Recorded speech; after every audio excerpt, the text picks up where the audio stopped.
Hi எல்லாருக்கும் வணக்கம்.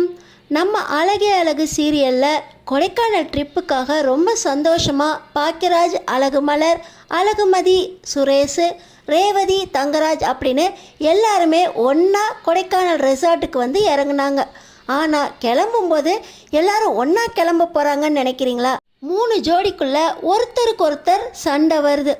எல்லாருமே தனித்தனியாக சண்டை போட்டு கிளம்ப போகிறாங்களா, இல்லை சமரசம் ஆகி மன்னிப்பு கேட்டு ஒருத்தருக்கு ஒருத்தர் சமாதானம் ஆகி ஒன்றாவே கிளம்ப போகிறாங்களா? தெரிஞ்சுக்கிறதுக்கு முன்னாடி இந்த வீடியோக்கு ஒரு லைக் போட்டுக்கோங்க. ஸோ பார்த்தீங்கன்னா சுரேஷை குடிக்காத சுரேஷா அப்படின்னு சொல்ல வந்த பாக்கியராஜை விடாப்பிடியாக உட்கார வச்சு, நான் சொன்னால் இதை கூட கேட்க மாட்டான் உங்கள் அண்ணன், நீ ஊற்றி கொடு சுரேஷா அப்படின்னு தங்கராஜ் சொல்லி பாக்கியராஜை வற்புறுத்தி குடிக்க வச்சதோடு இல்லாமல், நீ என் தங்கச்சியை கல்யாணம் பண்ணாட்டினாலும் நான் உன் தங்கச்சியை கல்யாணம் பண்ணிக்கிட்டேன்ல, எவ்வளோ சந்தோஷமாக வச்சுருக்கேன் அப்படின்னு சொல்ல ரேவதியும் ஒரு சில நேரம் வருத்தப்பட்டுக்கிட்டு தான் இருக்குது.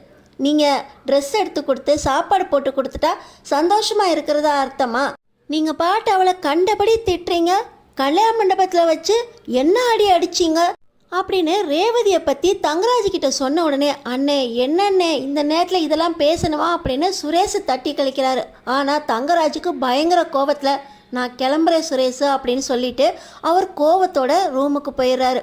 இன்னொரு பக்கம், ஏன்னே இதெல்லாம் பேசுகிறீங்க, முடிஞ்ச விஷயந்தானே அப்படின்னு சுரேஷ் பாக்கியராஜ்கிட்ட கேட்க, அவர் சொல்கிறதெல்லாம் சரின்னு சொல்கிறாரு, அவர் செய்கிறத யாராவது ஒரு எடுத்து சொல்லணும்ல அப்படின்னு பாக்கியராஜ் கரெக்டாக தான் சொல்கிறாரு. ஆனால் கோவத்தோடு போகிற தங்கராஜ் ரூமில் போய் பார்த்தா அங்கே ரேவதி இல்லை. தங்கராஜுக்கு பயங்கர கோவம் வருது. பாக்கியராஜ் சொன்னதெல்லாம் மனசில் வருது. ரேவதி என்கிட்ட அப்பப்போ வருத்தப்பட்டுக்கிட்டு தான் இருக்கா, அவளுக்கு நீங்கள் வேணுங்கிற ட்ரெஸ்ஸும் சாப்பாடும் போட்டுட்டா அவள் சந்தோஷமாக இருக்கிறதா அர்த்தமா? அவளை கண்டபடி திட்டுறீங்க, அடிக்கிறீங்க அப்படின்னு பாக்கியராஜ் சொன்னதெல்லாம் ஞாபகத்துக்கு வருது. அப்போது நான் என் பொண்டாட்டியை சந்தோஷமாக வச்சுக்கலையா அப்படின்னு ரேவதி பாக்கியராஜ்கிட்ட புலம்பியிருப்பாளோ, அன்னைங்கிற பாசத்தில் இவ சொல்லியிருப்பாளோ அப்படின்னு தங்கராஜுக்கு ரேவதி மேலே கோவம் வருது. இப்போ கீழே ஸ்விம்மிங் பூல் கிட்ட ஏதோ சவுண்டு கேட்க பால்கனி வழியாக தங்கராஜ் எட்டி பார்க்குறாரு.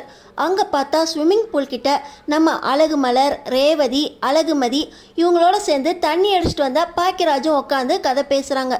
இதையெல்லாம் தங்கராஜ் பால்கனிலேருந்து எட்டி பார்க்கும்போது நம்ம அழகுமதி, உங்களுக்கும் ரேவதிக்கும் நல்ல பாண்டிங் இருக்கும் போல. ஆமாம் மதி, நான் பாக்கியராஜ் பற்றி ரேவதி கிட்ட சொல்லுவேன், ரேவதியும் தங்கராஜ் பற்றி என்கிட்ட சொல்லுவாங்க. ஆனால் வெளியே யாராவது பார்த்துக்கிட்டோம்னா அதை பற்றி மூச்சு விட மாட்டோம் அப்படின்னு ரேவதியும் மலரும் பேசிக்கிட்டு இருக்கிறத தங்கராஜ் கேட்டுறாரு. அப்போது என்னை பற்றி இவ மலர்கிட்ட சொல்லியிருக்கா, பாக்கியராஜ் கிட்ட சொல்லியிருக்கா, இன்னும் யார் யார்கிட்டலாம் சொல்லியிருக்காளோ, என்ன சொல்லி வச்சுருக்கா, நான் திட்டுறதை அடிக்கிறதெல்லாம் சொல்லி வச்சுருக்காளா? நான் அவன் மேலே அவ்வளோ காதல் பண்ணி என் தங்கச்சி செத்து போனதுக்கப்புறம் கூட ரேவதியை கல்யாணம் பண்ணேனே, அதை பற்றி அவன் நினச்சி கூட பார்க்கலையா? என் மேலே அவளுக்கு காதல் இல்லையா? நான் அடிக்கிறேன் திட்டுறேன்னு மட்டும் சொல்லியிருக்கா, அப்போ நான் அவளை கொஞ்சிறதெல்லாம் சொல்ல மாட்டாளா அப்படின்னு தங்கராஜுக்கு ரேவதி மேலே ஜெல்லஸோடு சேர்ந்து கோபம் வருது. இப்போ தங்கராஜ், ஏய் ரேவதி, ஏய் ரேவதி அப்படின்னு ரூம்லேருந்து கூப்பிட்றாரு. அண்ணி, அண்ணன் கூப்பிட்ற மாதிரி இருக்கே அப்படின்னு மதி சொல்கிறாங்க. உடனே ரேவதி, குடிச்சு முடிச்சிருப்பாங்க, கூப்பிட்றாரு, போயிட்டு வரேன், இல்லாட்டினா அதுக்கு ஒரு காரணம் சொல்லி திட்டுவார் அப்படின்னு ரேவதி கிளம்பி ரூமுக்கு போயிடுறாங்க. இன்னொரு பக்கம் பாக்கியராஜ், நீ இன்னைக்கு நைட்டு ஃபுல்லாக பாடிக்கிட்டே இரு மலர், நீ ரொம்ப நல்லா பாடினா அப்படின்னு மலர்கிட்ட பாக்கியராஜ் வழிய, சரிங்க வாங்க நம்ம ரூமுக்கு போகலாம், மதியம் போய் நேரத்தோடு தூங்கட்டும், சுரேஷும் வந்திருப்பாருன்னு தான் நினைக்கிறேன் அப்படின்னு மலர் சொல்கிறாங்க.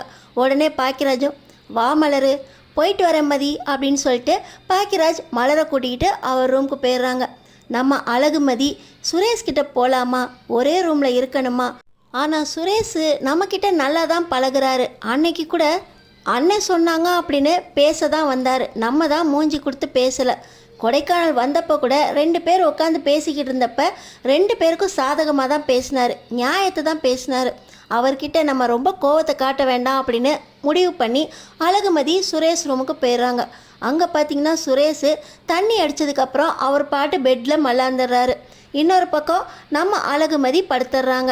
இந்த 2 ஜோடிங்களுக்கும் கொடைக்கானலில் முதல் நாள் இரவு நல்லபடியாக தான் இருக்குது. ஆனால் தங்கராஜ் தான் ரேவதி மேலே பயங்கர கோபத்தோடு கூப்பிட்ருக்காரு. அங்கே என்னாச்சுன்னு பார்த்தீங்கன்னா, ஏ ரேவதி, ரூமில் இல்லாமல் எங்கடி போன அப்படின்னு தங்கராஜ் கேட்குறாரு. அண்ணி கூட பேசிக்கிட்டு இருந்தேங்க, இன்றைக்கி தான் வேலையெல்லாம் இல்லாமல் கொஞ்சம் சுதந்திரமாக பேசிக்கிட்டு இருந்தோம். அதை கூட கேட்கணுமா? எங்கே போனேன்னு ஏன் கேட்குறீங்க? நீங்கள் கூட தான் சுரேஷ் கூட பேசிக்கிட்டு இருந்தீங்க அப்படின்னு நம்ம ரேவதி சொல்கிறாங்க. நாங்கள் பேசுவோண்டி, 1000 பேசுவோம் ஆம்பளைங்க. நீ எதுக்கு வீட்டு விஷயத்தெலாம் போய் உங்கள் நொண்ணங்கிட்ட சொன்ன அப்படின்னு தங்கராஜ் கேட்குறாரு. அப்படி என்னங்க சொல்லிட்டேன்? நான் அண்ணங்கிட்ட உங்களை பற்றி சொன்னதே இல்லையே அப்படின்னு ரேவதி சொல்கிறாங்க. நீ சொல்லாமலாடி, நீ சந்தோஷமாக இல்லை, நான் உன்னை திட்டினேன் அடித்தேன் அப்படின்னு உங்கள் அண்ணன் சொல்லுவான். உனக்கு சாப்பாடு போட்டு ட்ரெஸ் எடுத்து கொடுக்குறதெல்லாம் சந்தோஷம் இல்லையா? நான் உன்னை திட்டுறேனா அடிக்கிறேனா அப்படின்னு உங்கள் அண்ணன் சொல்கிறாண்டி அப்படின்னு தங்கராஜ் போதையிலேயே ரேவதி கிட்ட கேட்குறாரு. நான் அப்படிலாம் ஒன்றுமே சொல்லலைங்க.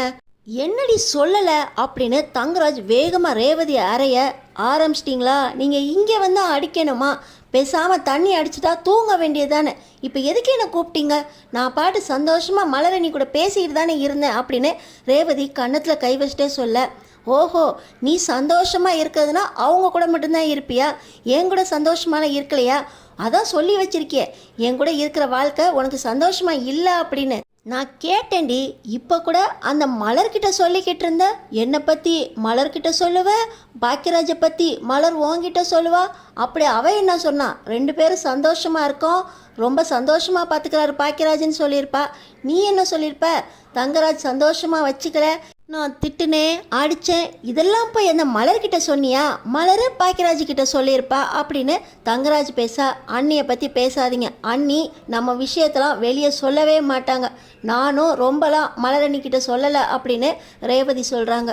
நீ என் கூட சந்தோஷமாக இருக்கியா இல்லையா? எனக்கு இப்போ பதில் வேணும் அப்படின்னு தங்கராஜ் கேட்குறாரு. தங்கராஜ் கூட ரேவதி சந்தோஷமாக தாங்க இருக்கேன், தங்கராஜ் ரேவதியை ரொம்ப நல்லா பார்த்துக்கிறாரு அப்படின்னு ரேவதி பதில் சொல்கிறாங்க. நான் உன்னை சந்தோஷமாக வச்சுக்கிறது உண்மைனா இப்போயே நீ என் கூட சென்னைக்கு கிளம்பு, நம்ம கிளம்புறோம் அப்படின்னு தங்கராஜ் சொல்கிறாரு. ஏங்க இப்போயே கிளம்பணுமா? காலையில் கிளம்பலாங்க, அவசர அவசரமாக கிளம்ப வேண்டாங்க, யார்கிட்டையுமே சொல்லலை, அண்ணங்கிட்ட கூட சொல்லலை, எல்லோரும் தூங்க போயிட்டாங்க அப்படின்னு ரேவதி சொல்கிறாங்க. நீ ஏன் பொண்டாட்டி என் கூட சந்தோஷமாக இருக்கங்கிறது உண்மைனா இப்போயே நான் சொன்னபடி கிளம்பு அப்படின்னு தங்கராஜ் ரேவதியை கூட்டிகிட்டு பேக் பண்ண பேக் எடுத்துக்கிட்டு கிளம்புறாரு. நம்ம ரேவதிக்கு யார்கிட்டையுமே சொல்லாமல் கிளம்புறோமே அப்படின்னு ரொம்பவே வருத்தமாக இருக்குது. தங்கராஜுக்கு தெரியாமல் நம்ம ரேவதி மலருக்கு ஒரு மிஸ்டு கால் பண்ணுறாங்க. நம்ம மலரும், என்ன இப்போ தான் ரேவதி ரூமுக்கு போனால் அதுக்குள்ளே மிஸ்டு கால் பண்ணுறா, கால் கூட பண்ணலையா அப்படின்னு நம்ம மலர் ரூம்லேருந்து எட்டி பார்க்க, அந்த நேரத்தில் தங்கராஜ் ரேவதியை இழுத்துக்கிட்டு பேக்கோட வெளியே கிளம்புறாங்க. நம்ம மலருக்கு என்ன பண்ணுறதுனே புரியல. பாக்கியராஜ்கிட்ட போய், பாக்கியராஜ் ரேவதியை கூட்டிகிட்டு தங்கராஜ் எங்கேயோ கிளம்புறாரு வாங்க அப்படின்னு கையை பிடிச்சி இழுத்துட்டு வராங்க. இப்போ பார்த்திங்கன்னா நம்ம பாக்கியராஜ், இந்த நைட்டில் எங்கே கிளம்புறீங்க அப்படின்னு ரேவதி கிட்டே கேட்குறாங்க. ஆனால் தங்கராஜ் கொஞ்சம் கூட மூஞ்சியை பார்க்காம, நான் என் பொண்டாட்டியோட சந்தோஷமாக இருக்கணும்னு நினைக்கிறேன், உன் கூட இருந்தால் சந்தோஷமாக இருக்க முடியாது, நாங்கள் போகிறோம் அப்படின்னு தங்கராஜ் மூஞ்சில் அடித்த மாதிரி பதில் சொல்ல, அப்போ ஏதோ கோவம் இருக்குது, மன்னிச்சிருங்க, உங்கள் காலில் விழுந்து கூட மன்னிப்பு கேட்குறேன், இந்த நேரத்தில் தங்கச்சியை கூட்டிகிட்டு தனியாக கிளம்பாதீங்க அப்படின்னு கையெடுத்து கும்பிட்டு நம்ம பாக்கியராஜ் மன்னிப்பு கேட்குறாரு. ஆனால் தங்கராஜ் பாக்கியராஜோட வார்த்தையை கொஞ்சம் கூட காதில் வாங்காமல் ரேவதியை கூப்பிட்டுட்டு கிளம்புறாரு. இப்போ பாக்கியராஜ் சுரேஷுக்கு கால் பண்ணி, டேய் சீக்கிரம் வாடா, இங்கே மாமா கிளம்பிக்கிட்டு இருக்காரு அப்படின்னு சொல்ல சுரேஷும் வந்துடுறாரு. சுரேஷ் தங்கராஜை எப்படி சமாதானப்படுத்த போகிறாரு? இல்லை தங்கராஜ் தனியாக ரேவதியை கூட்டிகிட்டு கிளம்பிடுவாரா? அடுத்தடுத்து என்ன நடக்க போகுதுன்னு தெரிஞ்சுக்கிறதுக்கு நம்ம சேனலை சப்ஸ்கிரைப் பண்ணி தொடர்ந்து பாருங்கள்.